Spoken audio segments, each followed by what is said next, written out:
Hi, Jane. Welcome to the Retail Whore Podcast. Thanks so much for having me. I'm so excited. I'm really excited to dig in. I met you last summer. You are represented by sales producers who I work for and do their design and merchandising. So I met you for a quick minute. I, in talking to you, you were so dynamic. I can't wait to get into both the product that you're here to talk to us about, but your background. So tell everyone a little bit about yourself. So I was actually born in Korea, and my I learned all of my entrepreneurism from my dad, who was actually an orphan. His The border between North and South Korea went up between his home and his school. So he was walking home from school one day, and all of a sudden he couldn't go home anymore. And starting from the age of 10, he had to kind of fend for himself.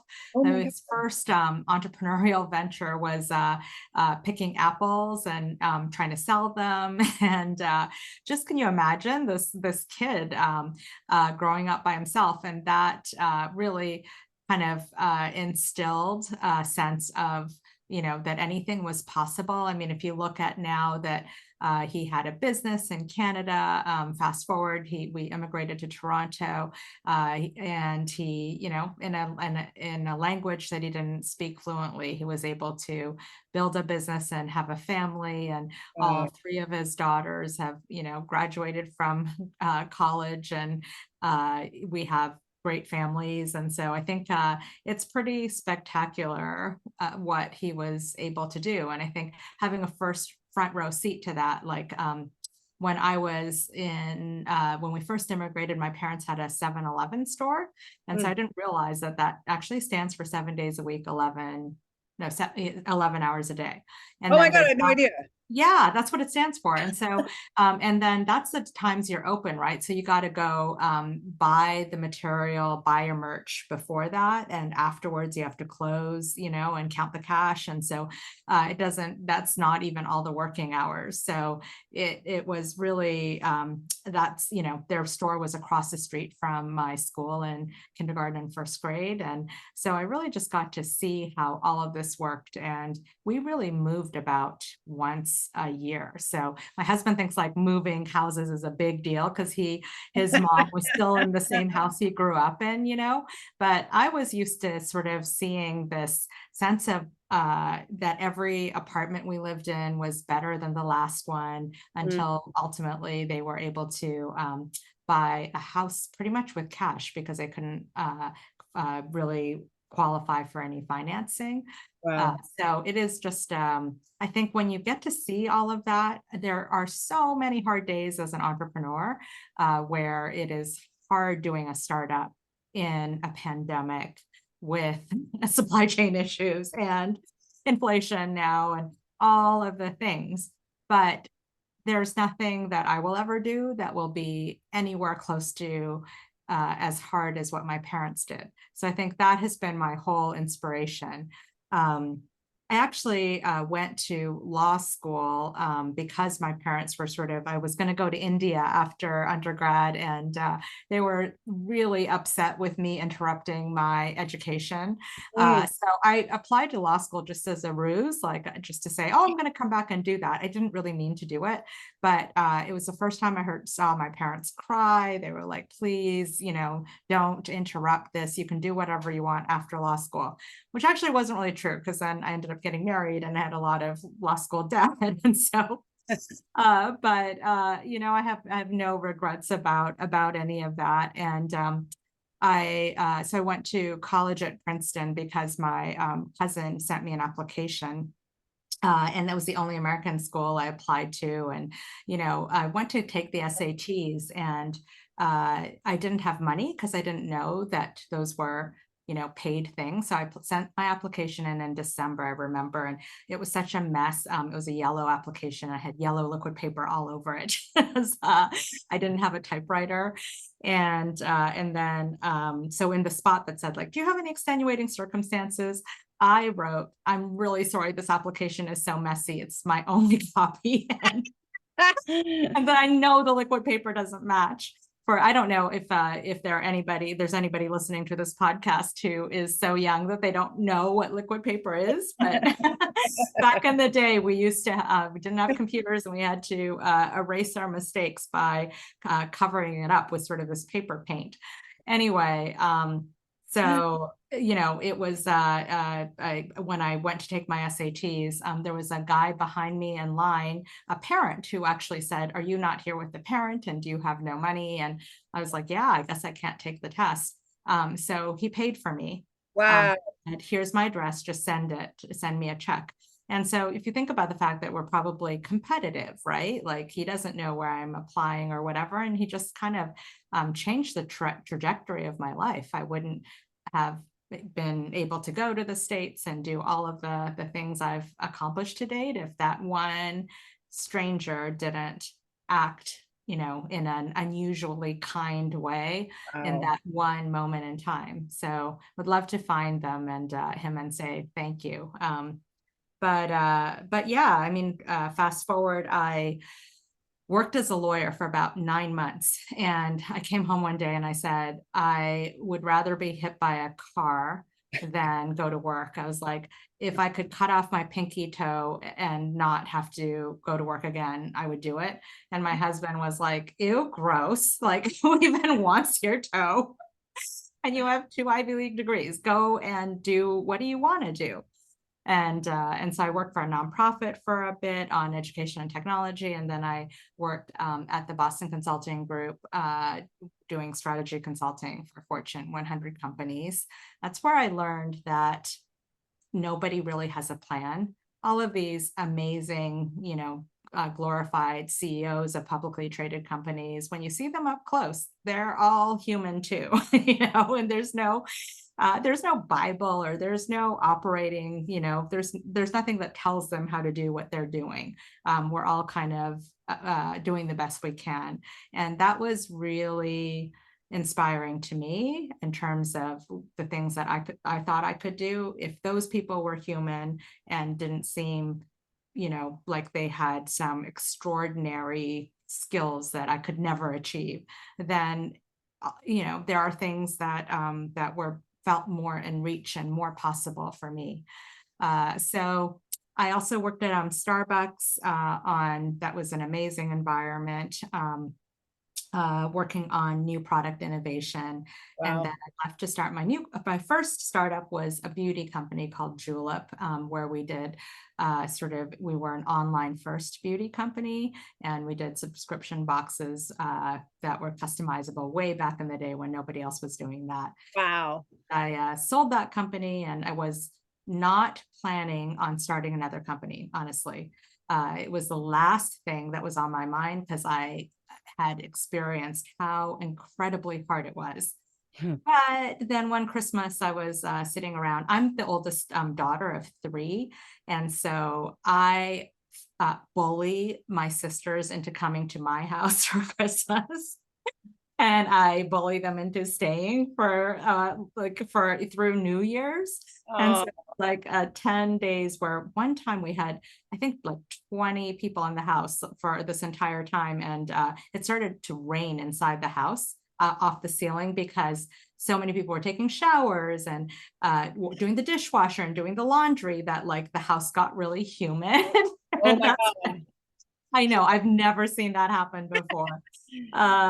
So that's what I'd like. And so my nieces and nephews and all of these kids were opening all these presents, and there was so much waste. And especially for us, it was hard to see because we're very last minute people.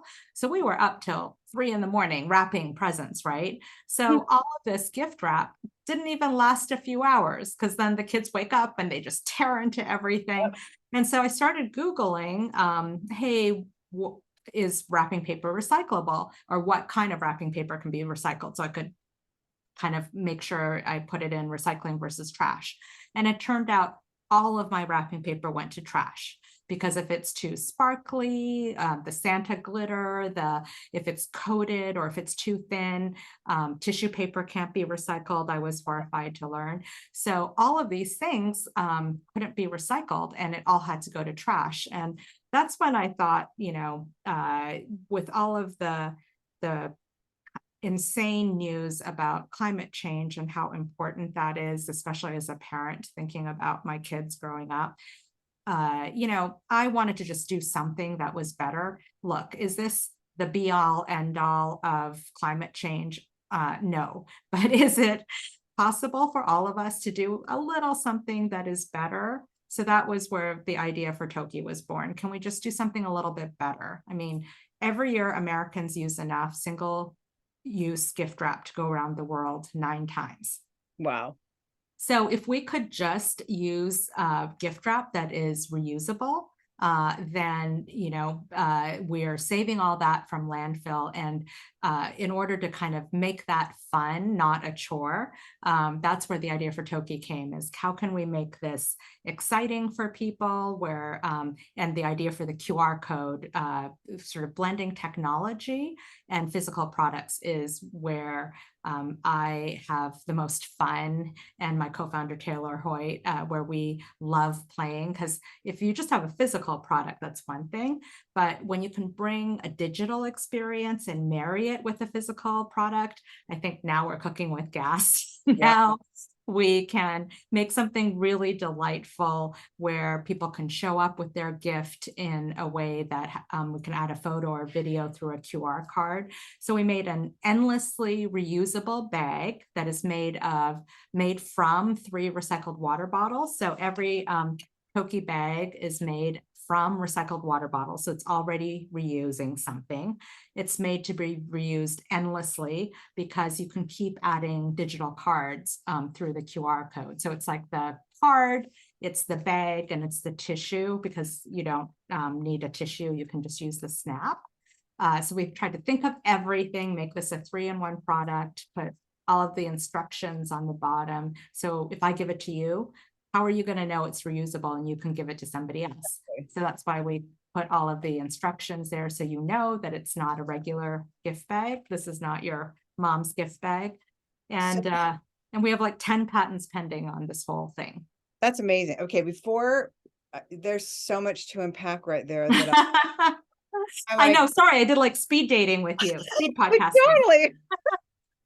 Okay, I want to go back to your parents, because that's probably one of the most amazing stories I've heard. And I'm the first one to say, as most people should say, is that immigrants are the hardest working people out there, period. Like, and to hear your story and what your parents instilled in you growing up is amazing. I mean, there's nothing on your bio about that. And that to me is more important than all of the rest. I just think that's such an incredible story about your parents.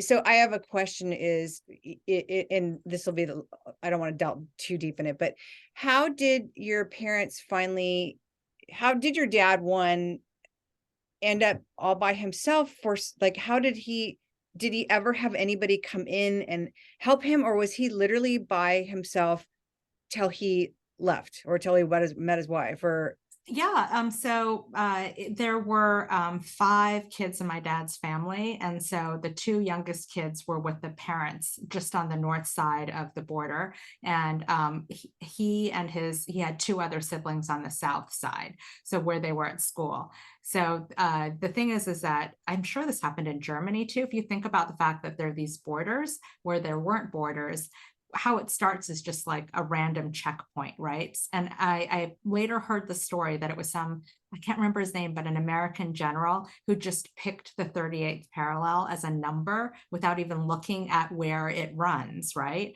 So they would do this like straight line, not knowing that it was dividing families, it was dividing schools from homes. It went right through this town. And so he said, day after day, he kind of kept going back, thinking, well, maybe the checkpoint will open tomorrow and I can see my parents. Maybe it will open tomorrow and I can see my parents. And it never opened. oh my God. He and his older brother were trying to take care of their younger sister, who was 5 at the time. So imagine like a 10-year-old taking care of a 5-year-old.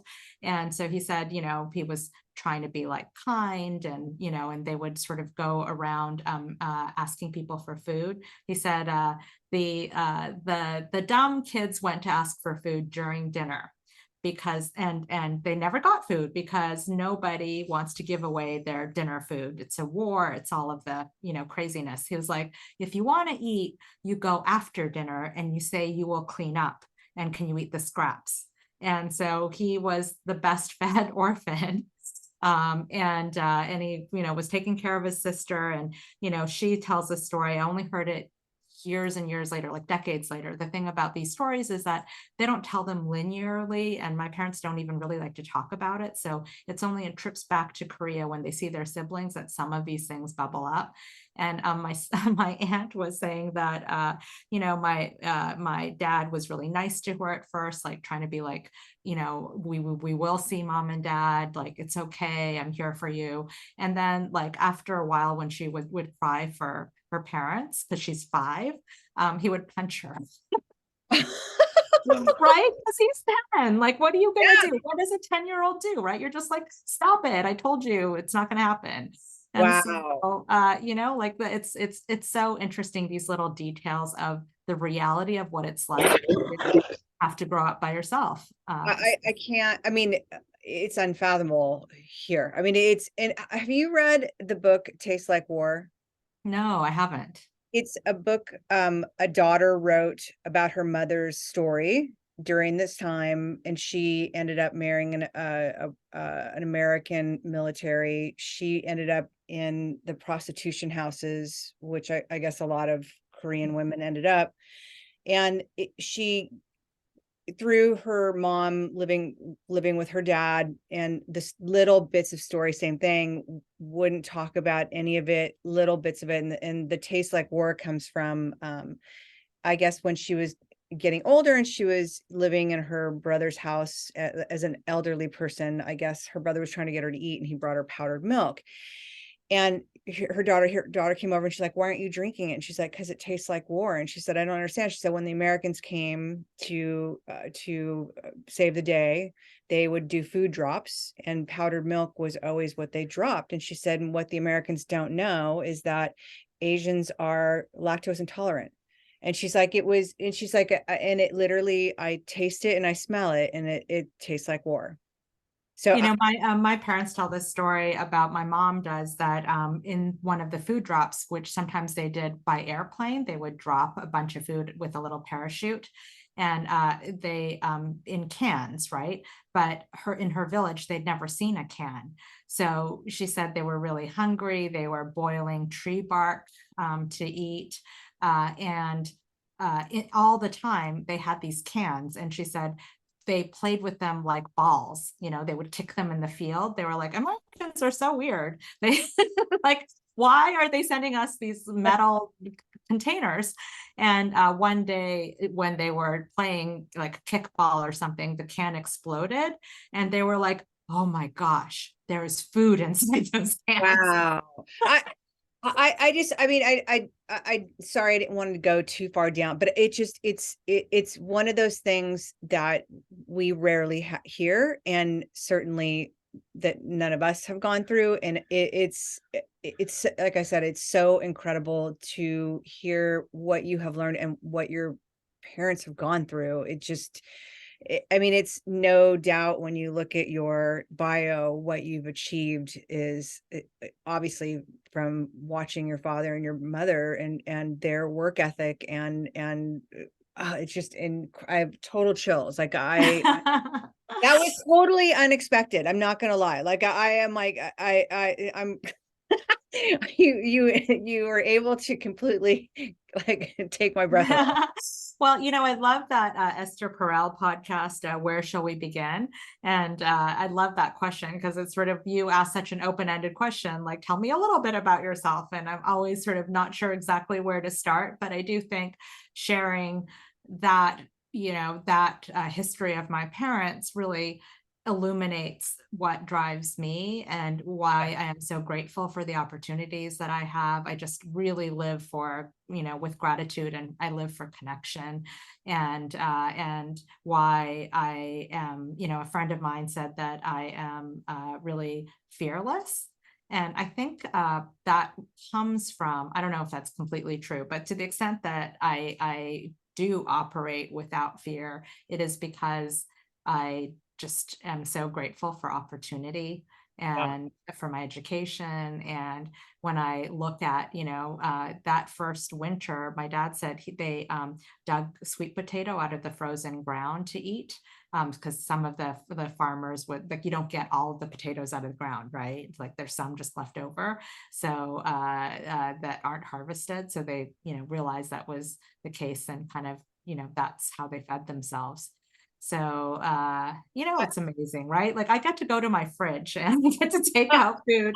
And I so it's like, it's hard, like, oh man, like the supply chain stuff, the custom stuff, everything about doing a physical product and a digital product at the same time is hard, but none of it, oh, it's all just like upside, right? Given all what all I'm I can think seeing. about is when people complain about like, "Oh, and this and that," and it's just like, "Really?" Like, they're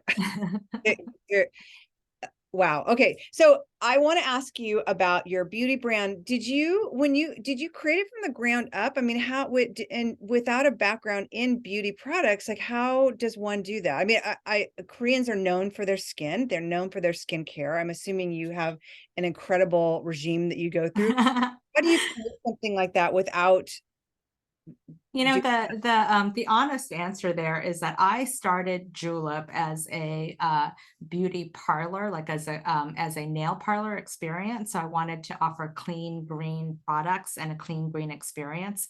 One thing that people don't really know is that when you do artificial nails and you use acetone to remove the gel polish, or you have to drill some, kind of the artificial nail off your nail, that all gets inhaled by the people who work there. So if you go in, it probably doesn't hurt you that much because you're not there that often, but there are so many cases of lung cancer and miscarriages in the salons. And I know so many women who say they care about women and say they care about the environment and ingredients. And then, all of that goes out the window for a $10 manicure. It's like, what do you think that person also is getting paid when you're only paying $10, right? Are they getting a living wage? There's all of the cascading effects. So the idea of Julep was to provide a living wage with healthcare benefits for the wow. women who work in this industry.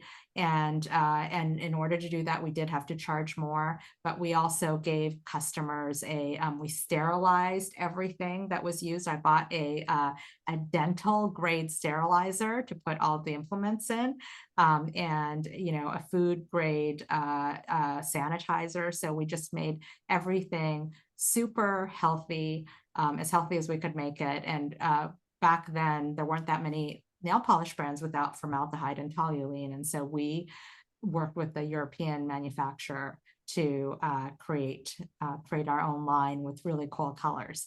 So I thought I was God's gift to business because it was just rocking it the first, two parlors. I was like, I am so smart. This is so great. And then the recession happened and our sales, this is like 2000, I don't know, like 17, right? Was that when it was? I Um, no. yeah, I can't, I don't remember. Was it? Well, Anyway, it was a long time ago. 2000, maybe that was 2009. Am it I was like, the pandemic. yes. Oh my gosh. Okay. So anyway, I'm getting all of my dates mixed up. But we lost about half of our customers overnight because we were under a bank called Washington Mutual that disappeared overnight. So Wow. I went from I am so great and God's gift to business to, oh my gosh, how am I going to pay these women who left their jobs to come work for me, who are relying on me for rent, who are single moms. So I had to just be transparent with everyone on what was happening with our books. I renegotiated our leases. We, went from an hourly to a commission system. It was just really transparent with everyone, and we built the business back and as part of that, we did these new products every month to help to drive interest in people coming in. So we had to get really creative on how to work with the manufacturers or the product providers we were working with at the time to create, healthier products. And that just blossomed into a online subscription business. And then we started creating products with the input of women. So, everything is about working with great people. Like, I didn't know how to do sort of wholesale sales into independent boutiques, but I met Bonnie and she had faith in me. And I asked her a lot of dumb questions. Like, I didn't have a catalog when I first met her. I didn't know we had to have things for a trade room. Like, when you're an entrepreneur, everything is for the first time. Yeah. And you just have to, the most important thing to shortcutting the millions of decisions you have to make is to find good people and then ask the dumb questions. And that's how I've done everything. All of these things I didn't know how to do the first time around. I find good people, usually women, and I ask dumb questions. Well, I don't think any question is dumb. And what I love is that, I'm I've always said, like, I'm a hustler. Like, I Oh, had yeah. had Yeah, Good Siegel. I lost them after totally. the earthquake. I went through bankruptcy. I started another company, but I've always just leapt. Like, I've always unfortunately, sometimes it's not always the smartest thing, but I've literally just, I've just leapt. And I believe in taking risks and trying something new and going for it. And I think that the best way to learn along the line, I've found, is that through trial and error. And you didn't learn it through the company. You're learning it as you go. And I think those sometimes are the most important lessons. So I love that you said that, but there's never any dumb questions ever. It's like, I mean, it's the only way you're going to learn. It's like, especially with this industry, the gift industry, and going into a wholesale market, it's completely different than, I mean, anything on your resume. Yeah, we're just iterating every day, and that's the fun part. I mean, really, I think in the hardest times, I think the instead of saying, "Oh, I have to do this," I really try to, kind of take a step back and say, "I get to do this." Yeah. Even the hard parts, right? Like, I get to do this, and then especially if it works so well if you can work with good people, because then I think, and no matter what, I will not regret the time I've spent with great people. I never regret that. And so if the whole business, like when I was doing Julep and that was venture backed and we were growing really rapidly, I didn't have this mindset. I thought I had to sacrifice everything today and work really, really hard in order to get to the big payoff tomorrow. Mm. And I flip that on its head when I'm thinking about Tokki. I think I have this idea of a future where people are gifting more meaningfully and sustainably. And because of that dream, I get to do this today. Like, I would never have met you if I didn't have this going on in my life, right? You wouldn't have just found me in my house. So, and by having, this project, it's like it's an excuse, an umbrella, a reason to meet amazing people. And that I'm really grateful for. I love the product. I'll admit I didn't get it at first. And I think my first fear, because my main job is a retail consultant, and I work with wholesale showrooms, Stephen Young's sales producers, and a few others. And I'll admit, when I first saw it, my first thought was like, how are retailers going to understand how this works? Because customers don't have patience at all. And unless you have something that explains how it works, customers literally will look at it and walk away. And I loved when you set your booth, when the booth was set up, because I didn't set it up. I was able to see it when I saw pieces of it as it came in, the TV, this one. I thought the iPhone monitor, the iPhone cut Yeah, we out. took like a $199 TV, turned it on its side vertically, and put like an iPhone frame around it, and it looked Really? like a ginormous iPhone. It was so Yeah, fun. it was great because retailers and buyers are visual, as customers are. So it was so great to see that go up and see, people. And I heard the show was amazing for you. I heard that customers are reordering it. I heard that people are doing. So do you have many many different versions of the patterns. Are they broken down by holiday, or are they all everyday patterns, or what are your patterns like? Oh, gosh, we started out with about 40 of them. So that's the really fun part, is picking patterns. But yes, we have like sophisticated birthday, we have floral, we have modern, we have kids, we have, and then we do have holiday and Hanukkah. And we want to be inclusive. Our goal is to provide the best way to gift for every gifting occasion. That's great. So we want to be there for weddings, for graduation. And the best thing is you can use the same bag. Like for us, in our house, there's a bag that we've used, for Mother's Day, for Father's Day, for birthdays. And it's really fun to look back at all the cards we've created, all the photos we've uploaded over time.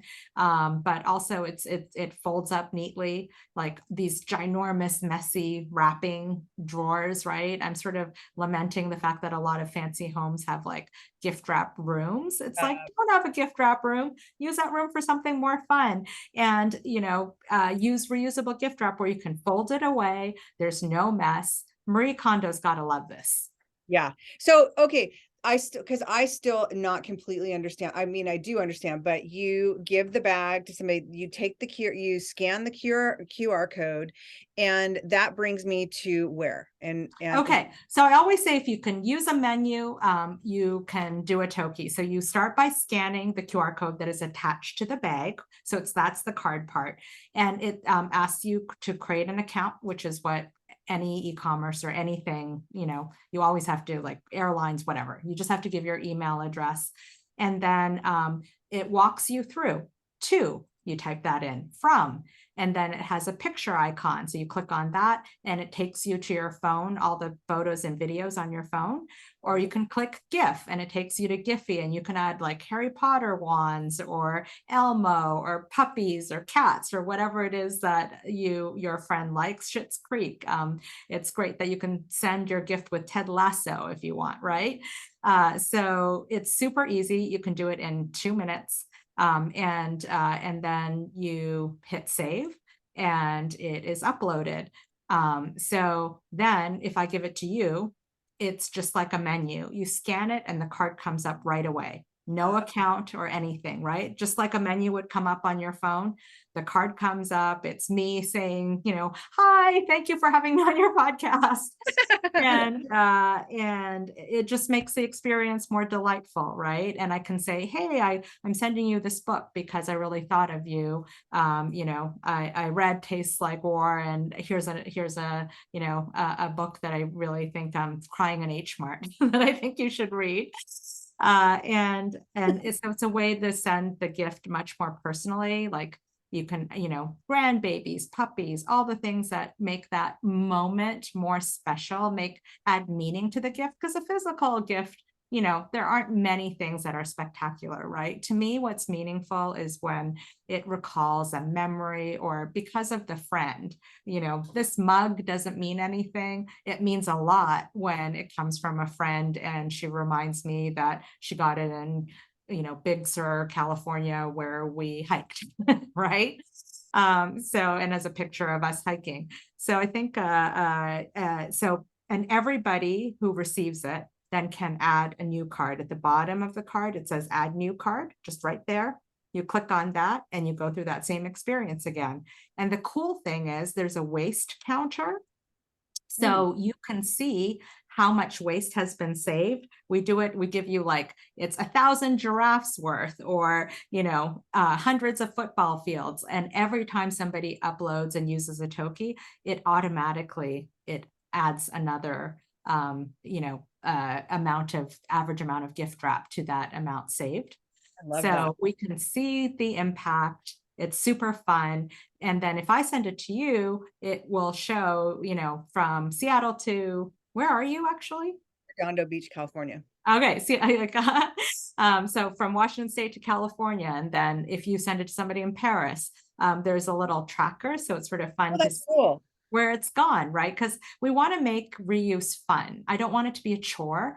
The more you reuse it, I want it to be more delightful, that you have this thing, and maybe along the way, Kevin Bacon was gifted it, right? So it'll be like, you know, that is it 7 degrees of separation from Kevin Bacon. You can look back 7 uses ago and see if Kevin Bacon was there. We did have Mark Wahlberg come to a charity event here in Washington State, and there were about 100 Tokkis that he recorded a message on. So if Oh, how you ended up cool. being gifted a Tokki, you should look back on it because maybe it started off with Mark Wahlberg. How cool. So do you so it also in the same breath, if you don't see your Toki bag going anywhere, you can call your friend and say, please take it out of the car. Hey, I you see it know, hasn't gone it is anywhere. funny that like, I mean, the great part, we made this really affordable. So it What is the retails price, for $12. right? So, you know, if you think about a bag, a card, and a tissue, right? That's going to be like 12 to 20 right there. I mean, a card itself is $7 these days. So this is a much better, more meaningful card, and it's at the same price point. I say that because sometimes people are using it for, you know, their lunch bags, or my mom, I gave her a gift with a Tokki with my kids on it. And she was like, I use it for lunch, and then I can scan and look at my grandchildren while I'm eating. Oh, sweet. So, You know, you know, I want people to use it as a gift bag to gift it forward, because that's the whole purpose. That's why we created the digital experience, especially that way. But sometimes it gets stuck every once in a while, especially with grandparents. well, all I can think about is my mom, who's not tech at all. And I just had a conversation with the other day because it was like doing FaceTime with my mom. It's like I look at her ear the entire time. It's like, mom, like you can see, and I think of her and a QR code, and I just already know it's like there's no Well, my mom's 70 something. So but she we just gave my co-founder gave a bag to her 95-year-old grandmother, oh, who because of you know, unfortunately because of COVID and what is happening in the world, she knew how to scan, because that's the way they do everything, so that they don't have to touch in her nursing home. wow, So it's all QR code based. that's The amazing. Super Bowl had the Great QR code on idea it, right? for what a great idea for nursing homes, for the I mean, all I can think of is my grandparents, like your mom with the just gonna be able to scan and see my kids every day at lunch. Exactly. How fun is that? And it's great for hospitals, just any kind of place where you want to enable people to wrap really quickly and beautifully too. What I love is no scissors, no tape, no mess. And it's not just the reusable part, it's like beautiful prints. So one really fun thing about starting a company is it's kind of like creating your own world, because you get to make the rules. And so every decision we make, we try to make it in the most thoughtful way. So when I was hiring a law firm, I asked, how many women partners do you have? Of You know, course. and it came back to me with like a whole report, and they said no one had ever asked that, and it gave them a chance to highlight the good things they'd been doing. And when we're developing our prints, we went to this amazing woman artist in Spokane named Karina Wren. And so, you know, it wasn't just like picking any print. We were like, we want to feature a great woman artist and give her more of a platform. So it's really fun to be able to imbue every Love it. decision, every step, with as much meaning and weight as we can bring. We're a small company, but if you ask the right questions, you can have a lot of leverage. That is incredible. That is probably some of the best advice I've ever heard. It's funny because unintentionally, I've had interviews every day this week, and they've all been very strong female entrepreneurs that all are very pro-female business, like having like an all-female team. One of them is a feminist gift store. I mean, it's like Oh it's my gosh, we should totally be there. You got to cook us up. it's her name. The store's name is Woman Owned Wallet. Her Uh-huh. name is Amanda Dare.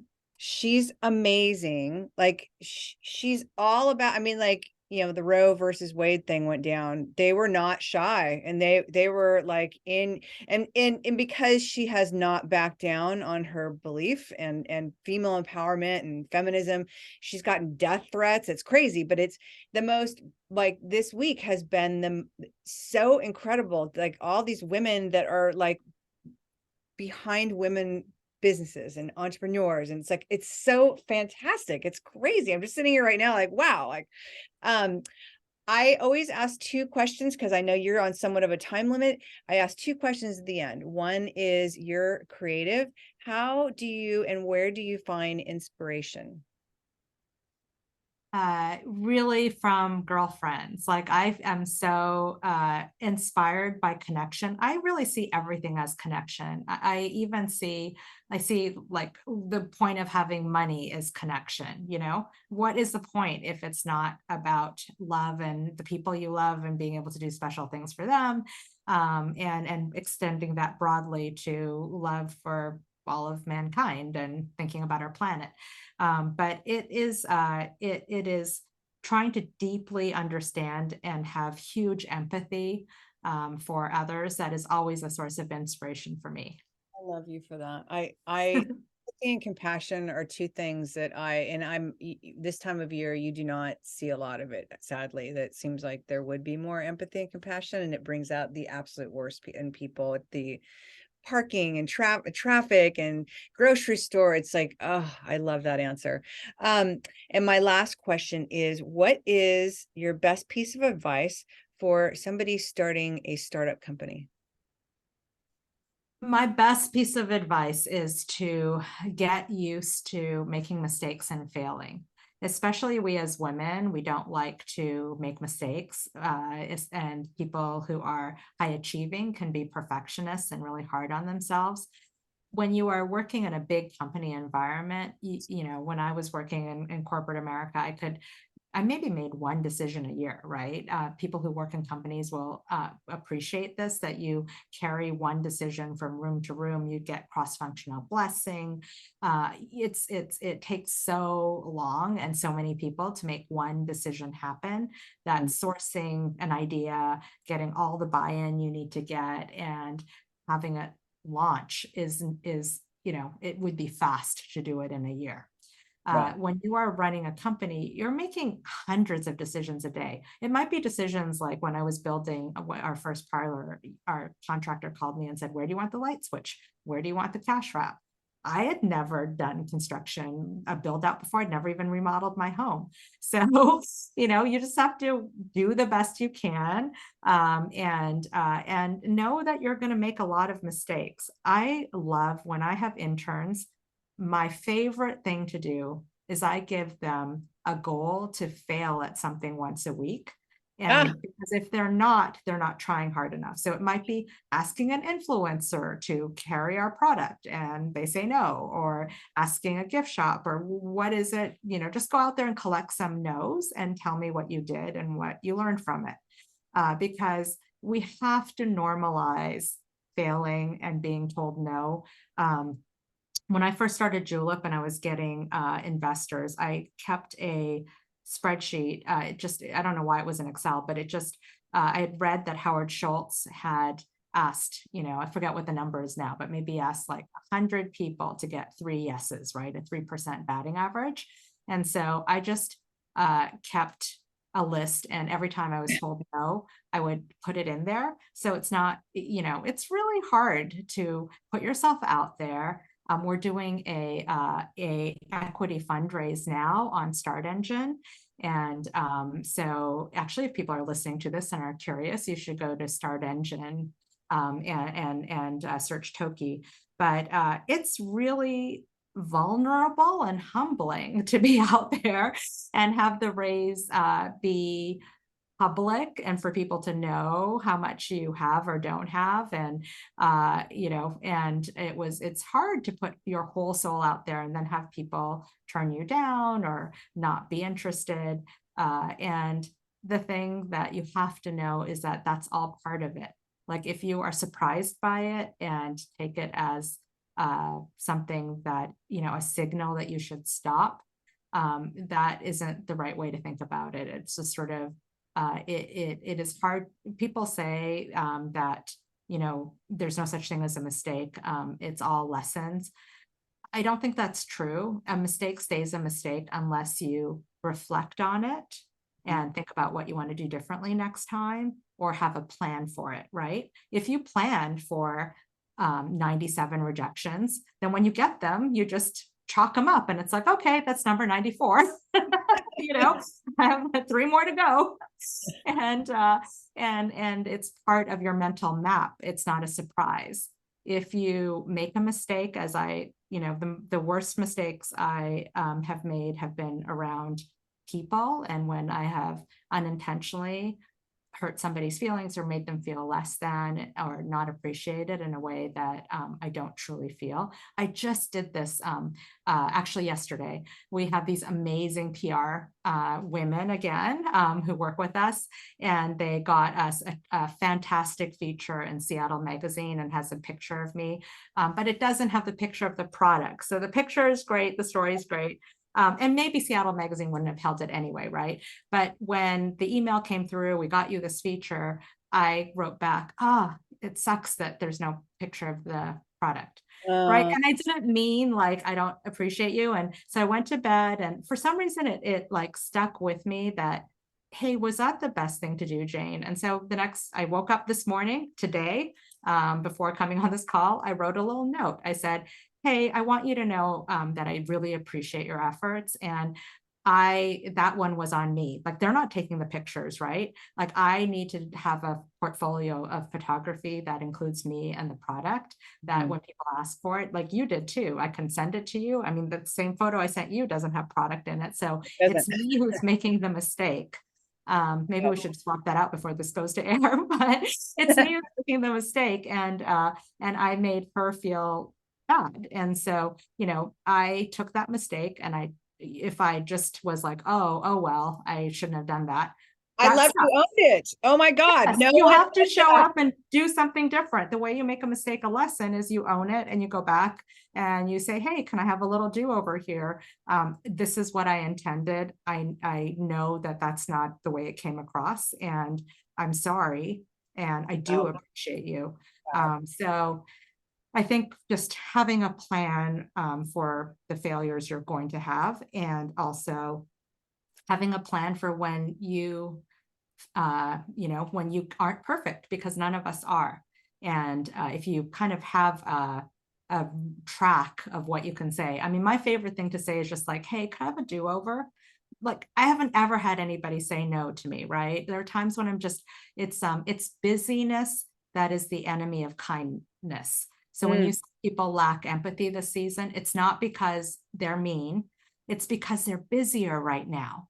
And so, it's never that people are bad, or I don't know, never. Some people are bad people, but mostly what I witnessed today, mostly it's like people trying their best, and it's busyness and the failures of character I've had, or failures of human connection I've had. It's not because I am disrespecting the person or I don't like the person. It's just because I'm busy. And so the email comes out funny, or the statement comes out funny. So I'm not exactly sure what to do about that. How can we lead a little bit less busy lives to make space for grace? I don't know if there's a way to not do it, but I think that the way that you handle it in owning it and apologizing it is 40 steps ahead of what most people, because most people will just move on. It's so sad, because it's like, it's so fun, I think actually. It's so really, fun when somebody like responds and they're happy, yeah. and like when you can like lift some pain off of somebody. It's so fun. It was so easy. All I had to do was type one sentence, and she felt so much better. It was so easy, but I think it's ego, and people are busy and they've already moved on.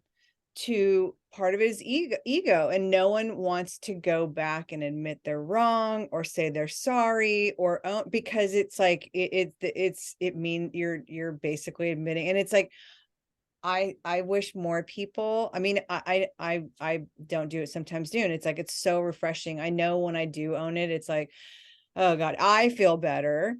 and the person that's the other end of it certainly feels better. So that's become my favorite question now, because we get the best answers, and we get DMs every single day about like, we are learning so much. I love all the advice your guests are giving. It's like, I think I'm the only one going through this. I mean, that question has become one of my favorites. And thank you for that answer, because that was it. I love the part that you ask your intern, you want your intern to fail, like find something to fail at. And it's true. It's like they really are trying. It's like, that's so great. If you're doing everything right, then you're not trying hard enough. I love that.